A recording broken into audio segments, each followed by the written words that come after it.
Cloud. Okay, I'm just going on things I meant to be doing. Should we just wait and see if Carly comes? I've not heard from her this morning. Yeah. I think she will. She knows it's 11, so maybe she is just not going to join until 11. How have your guys' weekends been? I can't even remember. Babe. What day it is. Good. I was just busy, you know. Oh, it was my mum's birthday on Saturday, so that was nice. We went for a little walk. Made her a cake. Oh, that's cute. Yeah. I'm a cute daughter. Trying to outdoor to my brother. Trying to out. What would you say? Yeah. What would you use that word? But yeah, no, it's all good. How about you? Yeah, it's fine. Is your garden light now done? Basically, yeah. There's like one corner that's like not quite done, but the sun never hits that corner, so I'm like, oh yeah, fuck it. Don't care. You only care about the sun. Yeah. Oh, your headstand was awesome. Have you done any more? Huh? Have you done any more? No, I might do one today. I need to do this. I need to learn. Oh, it's shocking. It's honestly, if you're told like just the right things to do, it's like forever in trying to do it wrong. Thing is, I've got distorted shoulder joints, like they come out. Yeah, me too. Yeah, the shallow sockets. On your. You're not hurt. I had mine pinned in. There's no pressure on your shoulders or your hands. It's like it's just right. Yeah. Okay, cool. It's all on your head, which is why I'm so good. Oh, great. Right? Huge. Well, you know, Carly's here. Yeah. Wait, promote to panelist. Oh yeah, she's WhatsApped. Oi. Is she here? Unmute. I can see the little box. Where's her face? She needs to turn the. My video was turned off, so she just needs to turn the video on. Emma, I watched. I was watching that. Has anyone watched that program from last night yet? No. No, I haven't. Your man Giles was on there. Talking about FTO. Yeah, talking about FTO and stuff, and I was like, oh, Emma would be buzzing. I was buzzing, pretending it's just like listening to you. Yeah. Oh, hey, Carly. Nice glasses. Hello. Oh, I love them. We haven't got our glasses on. Oh, put your glasses on. Why are we putting them on? Aren't you only meant to wear them at night? Yeah. No, you're supposed to wear them with any screen. If you can see the reflection of you guys, don't look very good. No, because you don't need to suppress it till like dark in the evening. Okay, wait. See, I find I've always worn mine any computer or anything like that, even with my phone, especially because we're doing so much now on our phones. I'm just getting a headache. Well, let's talk about what these are. So what? Blue lights. So it blocks blue lights, right? And a lot of people wear them in the evening because it helps them sleep. It helps melatonin release. Is that right? I'm not sure. Suppresses something. Yeah. Well, yes. Okay. That's not the reason I use them. Oh.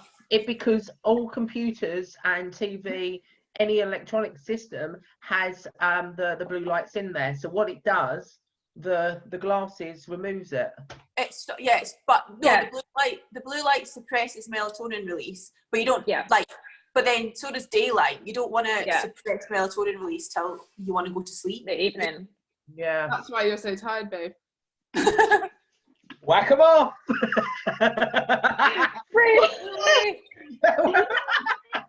Is that all it took? Yeah. couple of scientific points, then you're down. We could bullshit you with anything.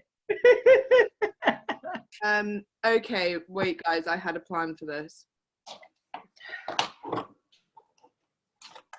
I've got to do it. Oh, go on. So also everyone probably knows because they've been on this before, but people can ask questions in the little chat box. Oh, can they? Okay. So if anyone has any questions as we go, do let us know because we will get them. Okay, so maybe a little bit of intro. Most people probably know me because Emilia's been on it as well. Where have you gone, Emilia? You just turned into a picture. Vanessa said morning, so I've just morning, Vanessa. Oh, well done, Carly. Oh, hey, Emilia. Right, should we just go around and say like who we are, what we do? Yeah. Hayliegh. Oh, yeah. Hi guys, I'm Hayliegh Madigan. I'm an online coach for Together Fitness. I run a group online training platform called T28, and also do one-to-one clients, which specializing in hormonal health for females, mainly specific to functional hypothalamic amenorrhea. Amenorrhea. I'm really bad at saying that word, so I just say FHA. It's like when I try and say muscle protein synthesis. I know, and you're like, and yeah, so basically you can find me at Hayliegh Madigan Fitness on Instagram. I'm all for body positivity, female health, and just female well-being as well. So yeah, that's me. Carly. Hello, I am Carly Thornton. I am IFBB Pro bodybuilder. I got my pro card in women's physique, and I used to be an online coach as well, but now I've kind of stepped into the world of a different business, and I now own Glutewear, which is a female fitness brand, and activewear, loungewear right now as well. Just have to point that out. But also, just like Hayliegh, I promote female body positivity, you know, and just helping you boost your confidence, because I think all of us do that, and work really hard on that, and just to help you with your mindset and achieve whatever you want to achieve. Because when you put your focus and put your energy on the right things, then that's when you're going to achieve whatever you want. So that's what we help you with. We help you bring in that energy and that focus on the right things. Emilia. Yeah, and if anyone is interested, we did a podcast, and it's on, what's your podcast called? Glutewear. Healthy Minds podcast. Healthy. It's on iTunes, Spotify. It's absolutely everywhere now. Perfect. So that was a really good podcast, and we had some. Yeah, that was good. Yeah. So if you want to listen to that, that's where it is. Emilia, tell us about you. Hello, I am a nutrition consultant and an educator in sport nutrition and exercise nutrition. I work predominantly with people who are looking to improve their relationship with food in some way, and I have a very evidence-based, compassionate, mindful undertone to all the work that I do and we do. And I also educate I'm a lecturer at a number of different universities, and also I joint run a nutrition course with the lovely ESG, which is in development right now, EIQ Nutrition. That is, again, an evidence-based nutrition course with that kind of compassionate undertone to it. And yeah, that's kind of it. Awesome. Okay, so I am Emma Story-Gordon. I help people look, feel, and perform at their best. I specialise mostly in male and female, but to be honest, I tend to attract a lot more females in fat loss, body composition. I run a group training program called Commit to 6. I do one-to-one coaching as well, and I work with Emilia on EIQ Nutrition, which is hopefully going to be out relatively soon. We're not going to set dates, but soon. Okay, so today we kind of, like, obviously due to the situation, coronavirus, not sure if you guys heard of that, but it's obviously affecting everyone quite a lot. The gyms are shut. So given that most of us are or have experienced online coaching, I just wanted to go around and sort of see, firstly, how you've adapted your coaching, or if you have needed to adapt your coaching given the current circumstances. Do you want to start, Hayliegh? Yeah, of course. So given obviously the circumstances that we are amongst, I find that my clients need a little bit more support, and this support is obviously needed during this time, that they don't realize how much a coach is actually benefiting them. And I've just put in, I put in 100% all the time, but I've put kind of my workload has increased in terms of making sure I am there for every single client. Doing more lives, doing more interactive things, like we have a weekly Zoom quiz on a Sunday night, getting my clients interacting with one another, supporting them. The Facebook group that we have is going off the charts because everyone has a little bit more spare time. And I find that everyone is being supportive with one another when it's led by the coach. So just trying to be proactive, trying to make sure that they get as much support as they possibly can. and to know that it's not a bad thing to focus on your goals right now.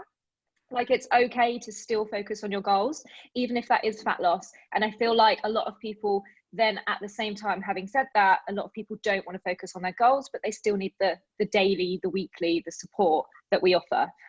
So yeah, I think it's just all about trying to be as proactive as possible to support the people that are there for us as well. Yeah, I think definitely being proactive is important, almost knowing what's coming before it comes. Like, everyone could sort of foresee that the gyms were going to shut, and if you're an online coach and you hadn't been ready for that, that's like, not, like, in a way, like, not really acceptable if you want to grow your business in that sense. Yeah. The other thing that you sort of touched on is like being a bit of a leader. Yeah. Like, do you know what, there's so much uncertainty at the moment, but what you are certain of is that you're going to get support in this group. I'm going to make sure your training's on point. I'm here to support you throughout. And that is like quite reassuring, especially when there's a hell of a lot going on. Emilia, how have you changed your training, coaching, or did you need to? You know what, like, the way that I work with clients is really about setting up them to have the mental strength to kind of manage uncertainty. So actually, my clients on the whole have managed this switch really, really well, because we do a lot of work on mindfulness. So that kind of uncertainty has been less of an issue. But what I think happened with the whole of the fitness industry is that when we all went into lockdown, people just went, either I really need to diet really hard because I want to control this situation, or I'm just going to sack it all off because I can't control the situation. And like Hayliegh was saying, it's so important, I think, at this point to kind of just almost not downplay it, right? This is obviously a big deal, but to kind of go, right, well, this is just the new normal for a while. It's not that big a deal. And, you know, I think there was this huge rush with PTs doing, you know, lives every single day and loads of free workouts. And actually, what I did with my clients was actually just program them a resistance training program at home, you know, structured in a very similar way. Obviously, kind of in terms of training, there were more supersets than usual and drop sets and kind of stuff that wouldn't normally be programmed necessarily into their training. But they're still following some sort of progression. They're still doing resistance training the same number of times per week. It's just at home. And it was really important for me to not just go off and do whatever you want, go off and follow a different live workout every day, because that's not what they're used to. And that's actually not what they want. They want that consistency. And rather than, it was really important that they kind of didn't find it necessarily in dieting, because a lot of them don't diet, my clients. And dieting for them is not going to give them the consistency and the certainty that they're looking for. It's just an escape. So just kind of, again, like, not downplaying it, but just saying, look, you're training at home, that's not changed. And then really focusing and being really proactive on the kind of change in food environment. I think that's something that's been neglected a little bit by the industry. We've all gone really like ham on giving out all these free programs, but actually there's a huge shift in food environment, and people are finding that their food habits are going backwards a little bit. They're exposed to food all of the time. They're bored of eating. Their environments have changed. And actually my proactivity has come more into that side of things and managing that environment. Yeah, I can actually touch on that, because with the clients that I work with now, it's more with their mindset and their attitude towards food and their attitude towards their own self. Because what's happening is, yes, everyone started off with the fear of, you know, maybe either losing their job or having to be at home with a partner that they don't want to see 24/7. It could be the fear of, yes, they've had an eating disorder in the past, and now it's the fear of that coming back. But I think it's very important for a time to start working on our own personal development of the side of everything. And this is the perfect opportunity to say, yes, like, I've got this problem, but that isn't the actual problem. This is what I need to work on. And I think Emilia, with yourself as well, like, with obviously doing all the mindful eating and, you know, more looking at the issues, the inner issues that people need to delve a lot deeper with, because at the end of the day, we can all do some kind of activity. You're not going to lose your gains. If anything, when I was in bodybuilding and we went through stages of, when I was in my off season, I would train heavy. when I would compete, I would train as heavy as I could do, but I would do more reps and the rest period would be less. When I stopped competing and I had like a more of a downtime, I either had a complete break or I went home and I did some HIIT training. So it was a completely different style of training. So if anyone's going to look at their training, you have to look at it at stages and different structures of the training, because every single part of training can help you with results. They just need to look at what stage they can kind of venture in at the moment and take action in. Yeah, I think as well, like exactly that. But I also think, like, if obviously Em and I have spoken about this before, like if you look at the research, you know, you can get away really with 3 weeks of no training at all and not really lose any muscle. And I think that actually being proactive in that first isolation block of saying to clients, you know, 3 weeks is okay. You can take that off if you really can't face it right now. That's fine. But, you know, we're now in this second block of 3 weeks, and it's now, I think there's been a shift between, you know, maybe us as coaches have gone, you know what, you can go away and do different types of training and you can take a step back, and, you know, I introduce new challenges with my clients, handstands and stuff like that, just to have some fun. But now I think as coaches we need to be a little bit more proactive and say, actually, that 3 weeks is kind of past now.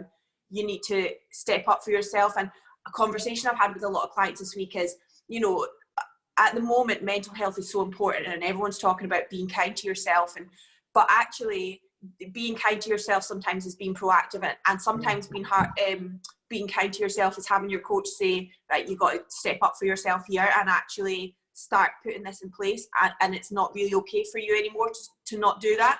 And I think the last week's kind of seen that shift, I think, from us as coaches and how we manage that. Yeah, I actually did comment on someone the other day because they were speaking about food and, you know, they're emotionally overeating now, and I said no, I said that's past now. That's just an excuse, like, for you to eat because you're bored. So stop being bored, get your act together and do a course, go for a walk, do some cleaning, read, whatever it is. That all of these things are actually going to take a lot longer than you stuffing your face for a couple of seconds and then feeling bad.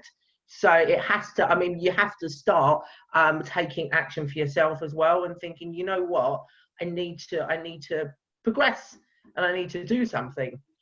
Because if you don't look at what you're doing now, then when this is past, you're not going to achieve your results anyway because you've got the wrong mindset. Yeah, sorry, I'm just laughing at your dog. Can you hear him? At the moment, Yeah. be like two groups of people. One who are like, you can, you know, be mega proactive and you can learn a new skill and you can train so hard, diet so hard. And then there's the other side that's like, just be like they're almost using kind to yourself as like a reason to watch Netflix all day and whatever. Yeah. But as Emilia said, like, being kind to yourself is often giving yourself a kick up the ass and saying like, hey, now's time to actually get a move on with things. And I think it only, even with the mental health aspects, like, I think I put something up roughly sort of saying something like this about like not pausing your life, because at the moment a lot of people do feel like oh well, I'm in lockdown for 3 weeks. It's almost like life's on pause, but you can utilize this time really effectively. I can't remember what my point was, but yeah, that's well, it is, even if it's, say, like a course that you want to do, or, you know, something that you haven't had time to do but now you have. So, like, utilizing your time doesn't mean doing things that you're used to doing. It's just, you know what, you have this time, what are you going to do with it? How are you going to kind of improve as a person and come out this like a lot better? And that's in different ways. It could be that you need to work on your own self-care. You might need to work on different relationships. You might need to reflect and to see how you can improve mentally as a person. That's going to help you with other aspects of your job or relationship. So I think being productive and proactive, I think people forget that it means everything. It's not just one thing. It doesn't mean you have to be busy all the time. You could be sitting down, reflecting on, you know, what you want the future to look like, or, you know, how I can be better and how I can speak to people better. Because sometimes at the minute we can overreact on things because of the situation, because we let our emotions take over. But then that's when we need to step back and go, right, this is what I did, this is what I said, but next time I need to be better. So it's, you know, I think there's a lot of things that people can be proactive with. Yeah, definitely. I agree. Developing yourself as well as your business in terms of being business minded and also just making sure that you're aware that it's okay to take some time out of your business as well. I mean, Emilia, you've helped me so much with this, with your weekends off. It's actually, you're so good with allowing yourself the time off. Like, yeah, as coaches, as online coaches, we're meant to be seen as being really busy 24/7. You've got to provide content every single day on all of these different social media things. And you're just like, okay, I'm bombarded with this. Then you see someone doing a live every single day, you see them pumping out content and you're thinking, oh my God, how am I going to actually compete with this? But as long as you're in your lane and you're doing what you can do for your business and you can do it to the best of your ability, but you're also allowing yourself some time off at the same time to take care of yourself, because we forget we've got all of these clients to look after. But also, you're going through it yourself. Like, as a coach, you're still going through the same situation as your clients, and you're going to have that little bit of anxiety, especially as a personal trainer, running your own business. It's a very unpredictable time. So as long as you're allowing that yourself some help, and if you need to seek some help from friends, from family, or even podcasts, and obviously what we're doing here, like, that's important, and that's going to help your business at the same time. To allow yourself some time off, reset, focus, go for a walk, listen to some music. I think it's important for us to take some time out too. Yeah, it's funny because you are always like, you're looking at someone else jump on a live and you're like, oh my God, I should be doing that. And I get why everyone started doing it at the start, because they'd see like their colleague jumping on and you think, God, I need to do this as well. And I would say, like, even within us, like, we obviously know each other quite well, especially during this lockdown period, which has been lovely. But even seeing like Hayliegh does workouts most days, which are brilliant, but you're like, oh, like, should I be doing that? Like, or yeah, but then you've got to remember, like, sometimes you're like, okay, well, actually, that's what Hayliegh does. She's really good at that.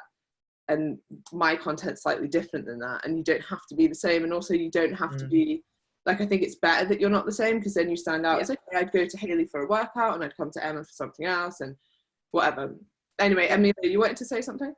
Yeah, I think that what Hayliegh was saying was bang on, but I think as well, like, taking time out actually allows you to figure out and remember what it is that you're really good at. So like you just said, Emma, right, you do something completely different to Hayliegh, I do something different, so does Carly. And it's like, how, if you're spending like 24/7 on social media, consistently consuming all of this information, if I spent all my time looking at like Hayliegh doing lives and you're like really consistent on your questions and Carly's consistent and putting out really like positive content, I would forget where my strengths are, because I've not got any time to go, actually, that's not what I do. Like, my focus is authenticity or whatever it is. You know, if you don't take that time out for yourself and you're consistently consuming, then you can't produce anything that's authentic and therefore useful in terms of what you are good at and what your niche is. And any personal trainer or coach should have a niche in some way, that, you know, whether it be clientele or knowledge, whatever it is, they should have their niche. And if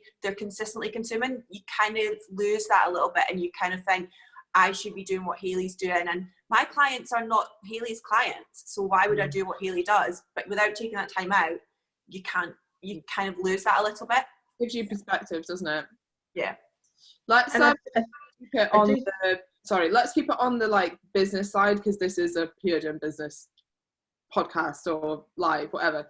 So I don't know, maybe ways, in fact, Carly, you could talk about this, ways of marketing yourself at the moment, because it almost feels like a bit like, is it relevant? Is it like almost like inappropriate to be marketing yourself at the time and at this time? And I think, yeah, like you have to, but I think you have to remember that you're here, you're a leader. Like, so this is your time to step up and to show that you are the person that you've been telling everyone you are. Because I think a lot of people who have been in the past been, you know, promoting their businesses and helping people, etc., and then something like this happens and they crumble, so they're not the people that you think they are. You know, you need to be following people that will give you free information, who are there to help you, because at the end of the day, as a business, it's not about making money instantly. It's about the long game, and you've got to look at what you can implement now for the future. Like, you may not be making money now. That's fine, because it's not always about focusing on the pocket now. But what can you do to help others? What can you do to help charities? You know, there's so many things to get involved with in different ways. So yeah, it's definitely, you should be marketing yourself. But I think it should be in a way that, you know, you're helping others as well. Because I think where fear can take over, people are becoming or looking a little bit too desperate and needy. You don't need to give a lot of free stuff out, but you still need to help. I think that's the difference. So that's my take on it. Yeah, I think you make a really good point. And I guess one thing is that I know initially a lot of personal trainers were almost a bit scared of the fact that there was so much free stuff, and they were like, well, no one's going to pay for my stuff if there's free stuff out there. And I remember seeing a post in a PT group about Joe Wicks, and they were like, oh my God, like, he's ruining everyone's business giving out his free workouts. And I think at that stage, you have to be quite hard on yourself and your business and say, like, okay, if my business can be replaced by a free workout, which, let's be honest, you could have Googled, like, now they're just on social media, you Google workout, you will have unlimited workouts. That's not what your business offers. You've got to make sure that you're aware of and, like, sure about what you're offering your clients, and that, like, you know, I'm not scared of free workouts. In fact, if people want to do them and add them in after the workouts I've given them, like, fine, that's great. A lot of my clients do Haylieg's workouts. They're like, oh, I did Haylieg's workout this morning, it was awesome. Like, that's great. As long as there's some structure there and I know what they're doing, totally fine. And I think sometimes, especially now, it's like, it's okay to play around with things. And, you know, training should be fun. Like, and sometimes sticking to an exact plan of home workouts, like, isn't that fun, but watching someone really enthusiastic doing a live workout might be quite fun. But I think also it's the time to experiment. Like, this is the time to experiment, to think, right, let's see if this works, let's see if that works, you know. Like, it's a time that you can start more experimenting with things, like, on a business point of view, because I mean, we're bringing out a challenge, which is a 30-day challenge, and it's free.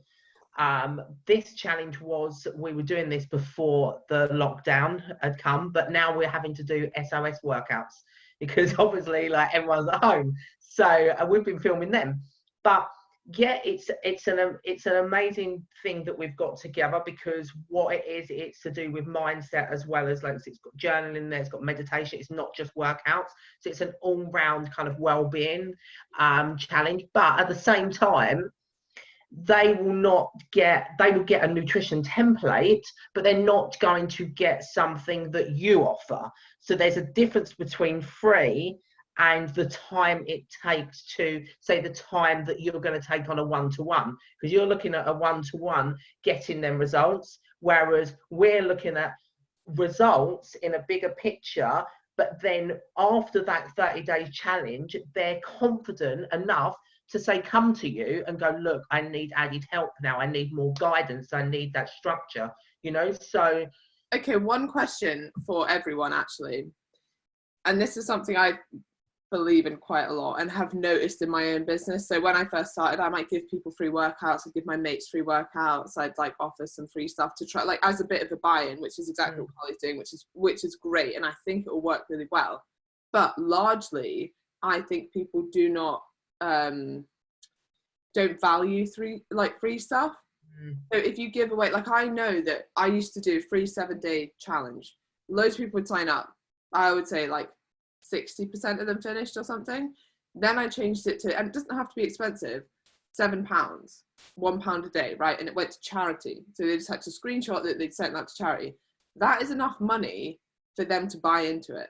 There has to be a buy-in. They can't, like, if you see something free, you'll know from your own experience, but you're like, no, I'll sign up for that. Or it's like a free email, you're like, yeah, okay. And then you don't even look in your emails. Yeah, there has to be an outcome. Like, with ours, there's certain winner tiers.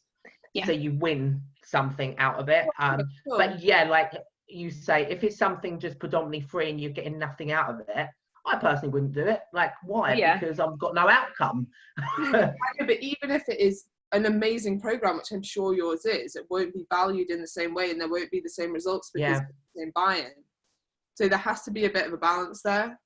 Yeah, I think I'll touch on that just slightly, because I've always done a 10-day free challenge, maybe every 3 months. And there is an opportunity to win a place on T28 at the end of the 10-day free challenge. And I mean, they've gone amazingly. They've gone really well. We have an incredible amount of people really working hard. And you can see the pinpoint the people that are working hard for that place. But I do agree with what Emma was saying in terms of, and they have that added security of maybe they're putting more into it if they do pay a slight, a small fee, especially to charity. And I think now, especially the NHS, I think that's a really good idea and a good way to go. But I don't think it's a bad thing to just give away maybe a free space on your client, on your coaching. I think it's a nice way to introduce yourself to new people, or to possibly a referral scheme for your clients already.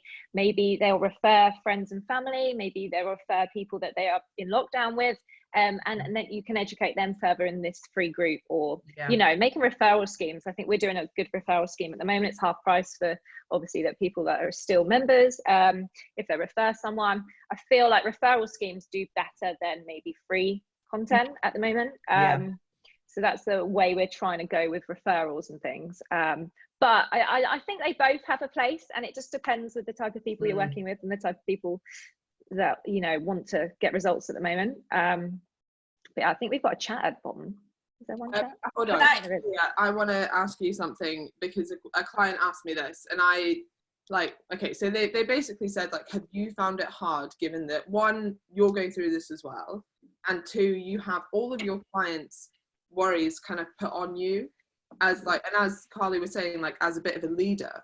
And I've actually personally found it easier, because I always think, depending on what you expect of someone is usually what you're going to get. So if I expect very little of someone, I normally get very little from them. If I expect a lot from someone, I get a lot. And it's the same is true with myself. Like, if someone expects a lot of me, you deliver to that level. So if all your clients expect you to know the answers and expect you to be calm and a leader and, making decisions for them, that tends to be what you do. And I don't know if it's because luckily I'm in quite a good mental health space and I don't have some of the same stresses other people have. But I think the expectation makes you live up to it, and it becomes easier. What was your experience of that, Emilia? Yeah, I think that actually ties back into something that I was going to say on the earlier question in terms of marketing yourself at this time.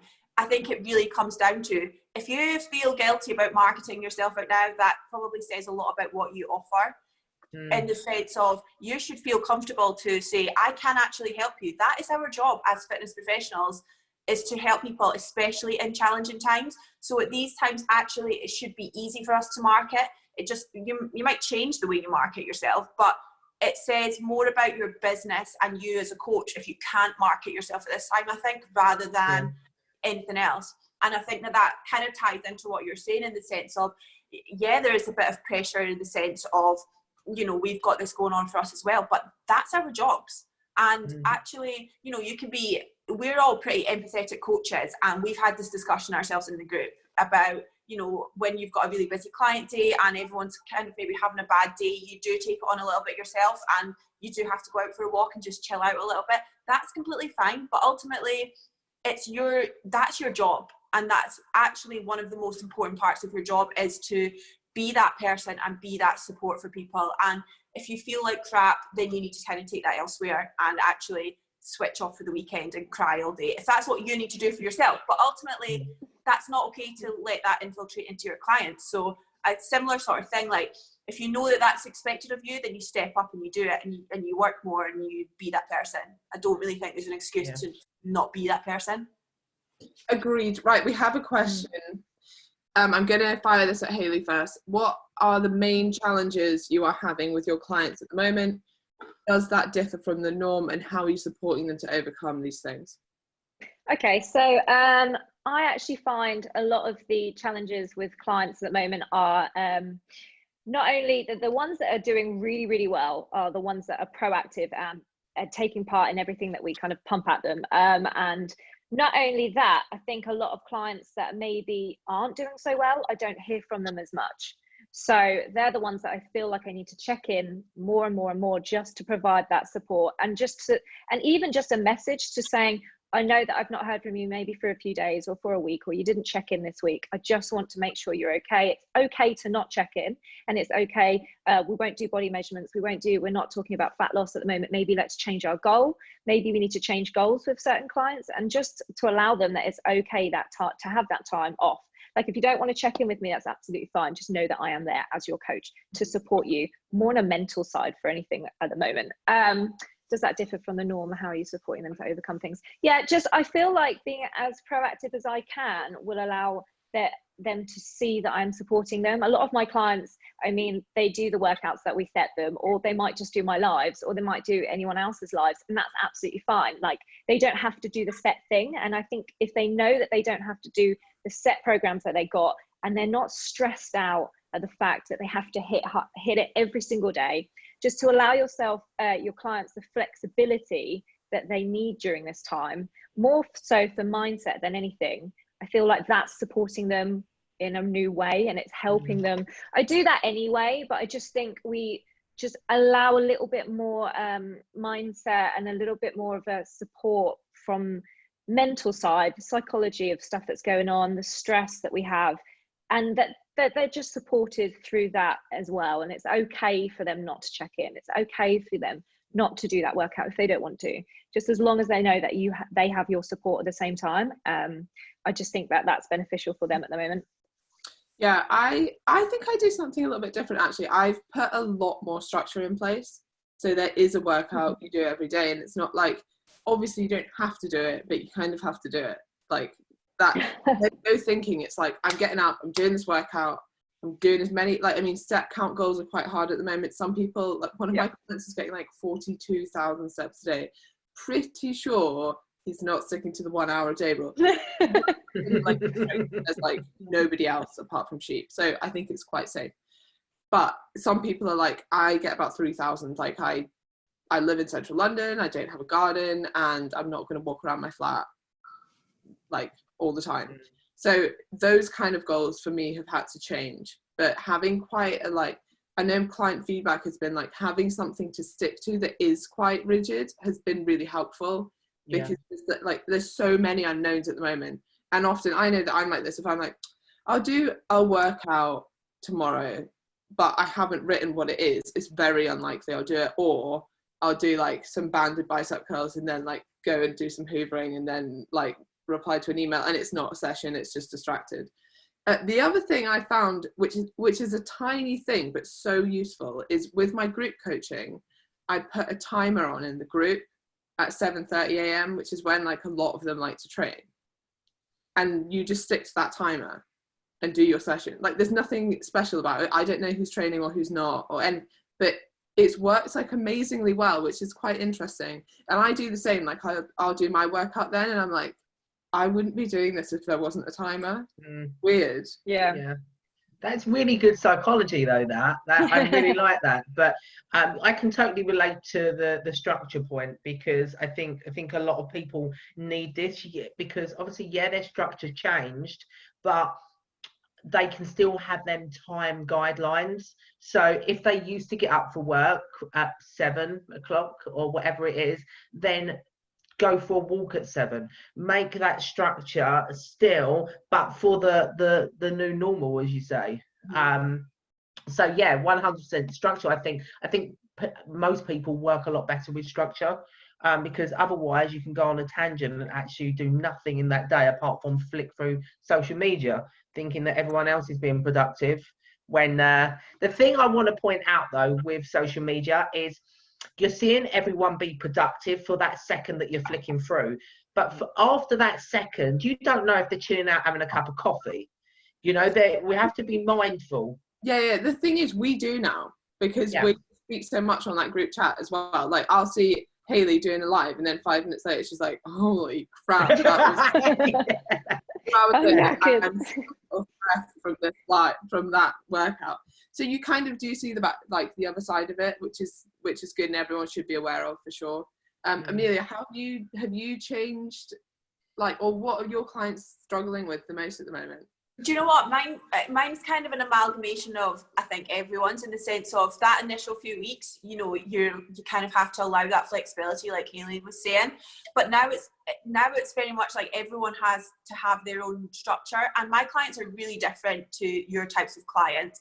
And giving them a rigid time to say, like, that 7 a.m. timer is such a good idea, and I bet it's really effective. But if I gave that to my clients, it's not, they don't need that external pressure. And my clients work, and a lot of what they work on is actually listening to themselves, and so that's just another external thing that actually doesn't serve them. So, but at the same time, they still have that, they've all had that structure implemented for themselves, and it's very client-led. It's not about, you know, as a coach saying, for my type of clients saying, right, I want you to do this, this and this. It's a case of, by next week, you're going to come back to me and you're going to send me an example of your structure of your days, where you're having your consistent meals, where you're training, you know, where you're taking your walks, etc., so that they still all got that structure. It's slightly more flexible because things have changed and a lot of them have got families, but it's very, very much like self-led.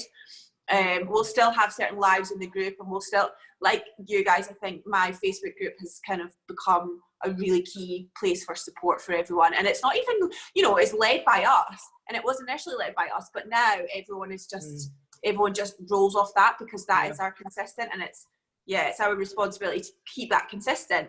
But actually, if you've done it right, your client should be doing a lot of that for you. Yeah, you find certain clients then take over as leaders, don't you? I think it's brilliant. Like, it was just yesterday, one of my clients has gone, we do weekly challenges, and they really enjoyed last week's challenge. This week's more mindset, but last week was let's be accountable for our calories. And this week, our client yesterday was like, do you know what, guys, I want this challenge to be this week too, so I'm going to take the lead on this. Everyone post your screenshots of your Facebook of your MyFitnessPal, blah blah blah, for the clients that track. And I was like, do you know what, Paul, well done, love that. Yes, you're a secondary coach, brilliant. Yeah, it's so interesting, like group dynamics. And I always, so this is actually going to lead on to the next question, but when I start a new group, what I always put in place is like rules almost, or like the 6 commandments or whatever. And it's just like, it's basically about being positive and about like sharing things, but trying to help each other instead of, you know, and supporting each other and things. Right, so this question is really, really just a quick one though. I just want to touch base on, obviously, like, we all have different clients, even when it comes to business. So I know the customers, I know the goals that we have, and it's knowing your target audience, isn't it? So if, you know, we've all got different target audiences, so it's getting to know their needs. And if you don't know their needs, that's when you have to get to know them a little bit deeper and ask questions. Like on Instagram, we're always, if we're doing a live, we will ask, what do you want to see? I'm doing this for you. We're doing this for you, to support you. What do you need from me? What do you need from us? And I think it's very important to remember that you, like, I can't think of her name who asked the question. Stacey. Was it Stacey? Yes, Stacey. Yes, well done. You need to ask the question, like, to your clients, what do they need from you now? Is it they need more mental support, you know, need more guidance, need more structure? Like, we all have a different client base, and that's where it's your time to get to know them better. Because if you don't know who your clients are, then you really need to start working on that. Yeah. On that point, before we move on to this next question, I think often your clients almost don't know what they want until you give them a solution. So maybe even just looking at things that they struggle with. Because often if you say to a client, well, what do you want? They're like, I don't think always they know what they want. But if you say, what are your struggles? What do you find hard? 100%. And you're finding the answers to that. And that's kind of like your job. And the other thing I wanted to say, because Emilia touched on this, is like, how do you identify your niche? And so my take on this is that initially, as a personal trainer, if you're just starting out, you probably don't have a niche, and that's absolutely fine. Like, you just work with people and see what you enjoy. But also on that point, like, I attract people, like I attract a certain type of person. So does Hayliegh, so does Emilia, so does Carly. And I think you have to remember that you will attract what you put out. So if you're putting out like everything to do with bodybuilding, you'll attract bodybuilders. If you're putting out things about self-care and like being mindful and things, you'll attract clients like Emilia's clients. If you're talking a lot about female hormones, you will attract clients that are interested in that and struggle with that potentially. So if you know you have a niche already, serve those clients and don't get stuck in like potentially just like chasing likes or maybe writing things you think other personal trainers will write. Prime example of that is when someone puts up like Herbalife people are knobs, and it's like every personal trainer is like, and none of your clients, you're never going to get clients from that. Like you would, if you'd put up, this is why Herbalife isn't useful and this is the solution, potentially you would get clients from that. Okay, next. Okay, wait, actually, I didn't ask you guys. So Emilia, you mentioned this first. So how do you think you identify a niche, or do you need to? I think it comes from, like you said, firstly, what you enjoy, but also, you know, what you're good at, and actually identifying, like, when you start out, especially, you should be consistent in your marketing, your social media, and any other marketing streams that you go down. But you need to be consistent in that, and actually looking, like, reflecting back on that and using the numbers, like, especially Instagram is a business, and it's so clear, post by post, the type of content that you've put out, you know, the difference between likes, insights, you know, website clicks, email, all of these things you should be looking at regularly and saying, well, actually, these are the types of posts that they might, like, if I put a body shot up, I'll get however many, like, likes, but it doesn't give me clients, and it's just an ego boost, right? It doesn't, you know, it might get people onto my page, and that's why I'll put them up, because people see it on Explore, but it doesn't give me new clients per se. It's the informative stuff that might get 150 likes, but I'll get 4 emails off the back of it. And I think that as you start looking at those metrics, you can identify actually what you're good at, and you can align that with what you enjoy, and then just try and kind of focus your attention more so on that type of stuff, and you'll kind of, I think, start to find the conversations that you have, and having conversations with your potential clients, like engaging when people comment, find out what it is that actually they find interesting about this, and actually you can learn a lot about kind of where you work and where you fit if you actually just have these conversations with people. You're not just pumping out content, but actually answering messages and receiving feedback that way. And then I think you just have to align that in terms of what you're good at and what you enjoy, like you said. And also actually there's, you know, there's thousands, hundreds of thousands and millions of clients, right, for everyone.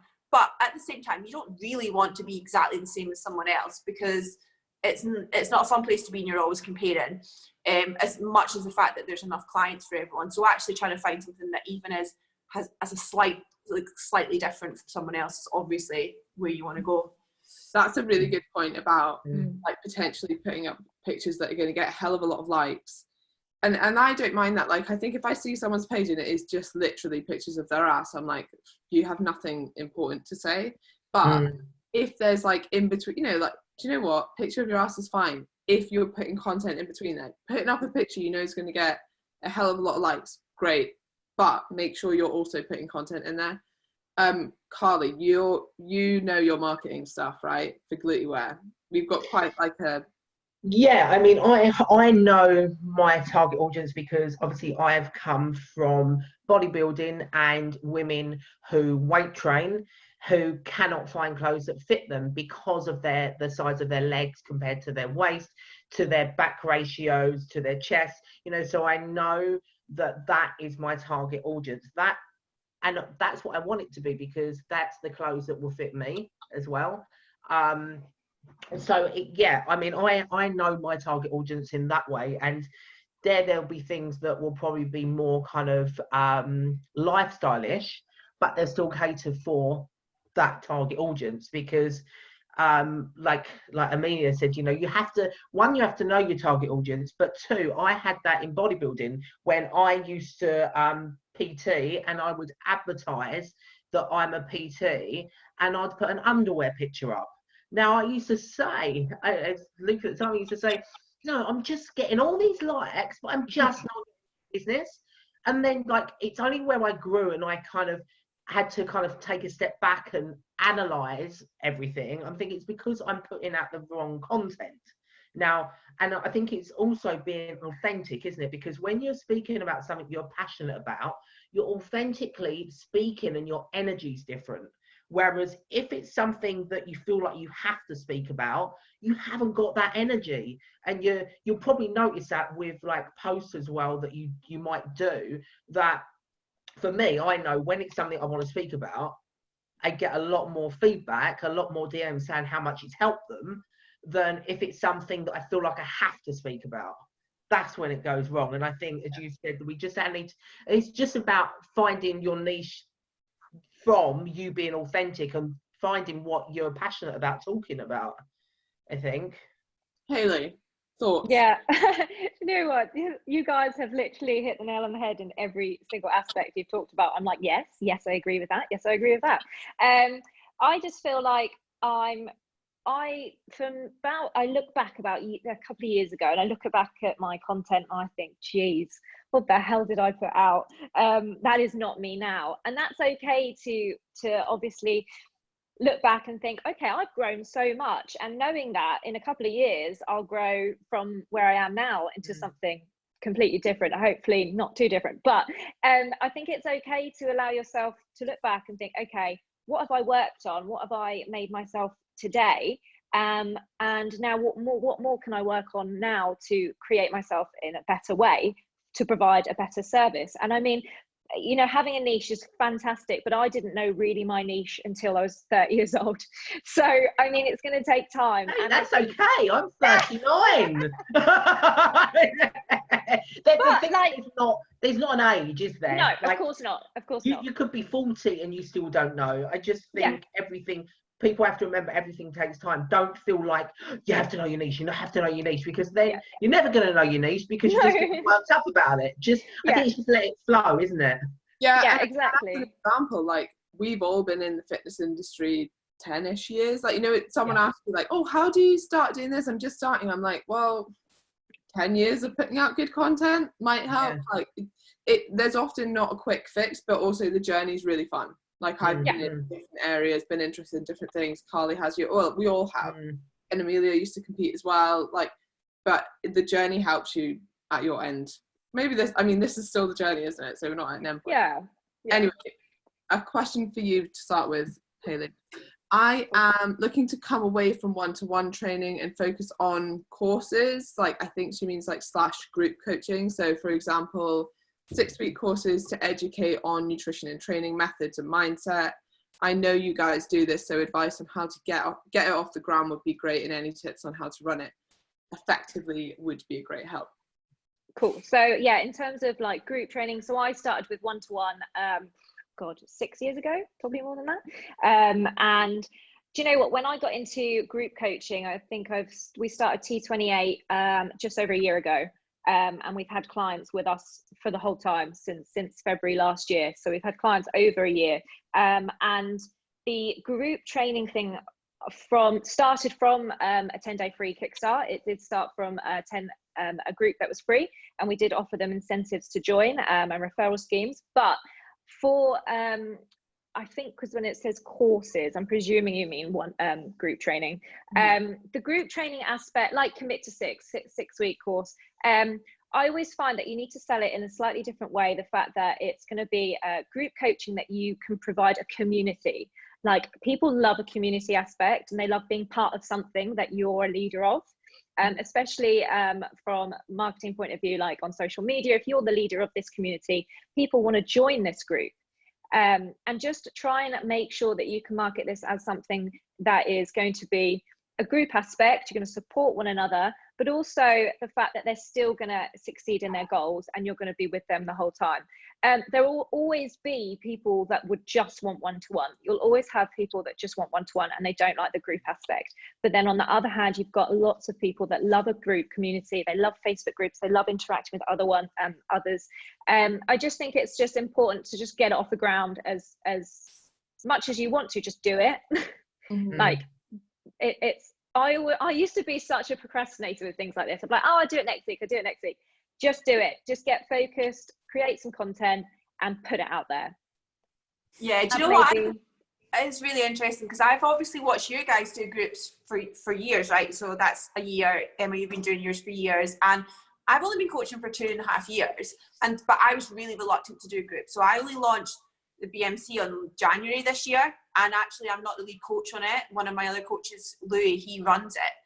So I was really reluctant, because all I could see actually were the negatives of group coaching. So I found it difficult to market initially, because I just thought, do you know what, our coaching is completely different to everyone else. It's not going to fit.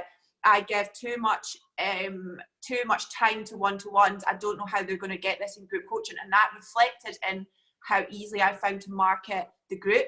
And actually, kind of like exactly what Hayliegh was saying in terms of, you know, you want to market it for the fact that it's a community, and that's a huge strength. But also, you know, it's okay to say it's cheaper than one-to-one. It's okay to say it's much more self-led than one-to-one coaching. And actually, there are so many benefits of being in a group. I think that if you've been doing one-to-one coaching for a long time, you can really see the benefits of what you're doing. But I think you have to take a step back and go, right, well, actually, what are the strengths of group programming? Because my work doesn't fit necessarily in group coaching.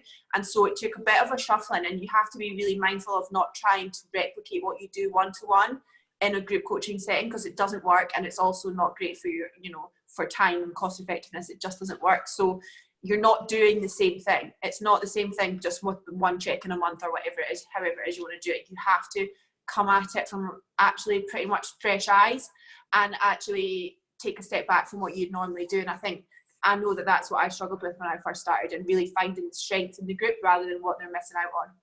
Yeah, I've worked on like numerous group coaching. I did Pure Lifestyle with Anne. I did Grenade Fit for a while. I did Train with ESG with Jamie Alderson for a while. I did Upgrade You for a while, and then I did Commit to 6, which is like everything I've learned over the years combined into one.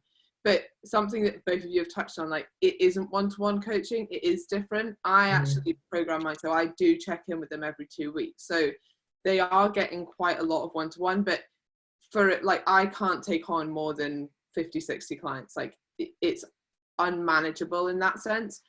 And that's maybe a limitation, but when you need to make it different than one-to-one. So one-to-one is X amount of money, Commit to 6 is X amount of money. And there needs to be different, like, so if someone's like, what's the difference? You need to be able to say, well, this is like more frequent check-ins. The program is designed to you. Group coaching, we all train together. It's different. People will be attracted to different ones. And I've had people swap between the two. So they're like, oh, I need a month of one-to-one. Cool, jump on. Yeah. Go back to Commit to 6, great. I mean, annoying for admin, but fine. It's totally fine.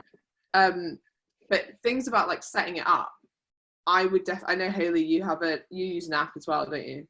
Yeah, Trainer's Eyes.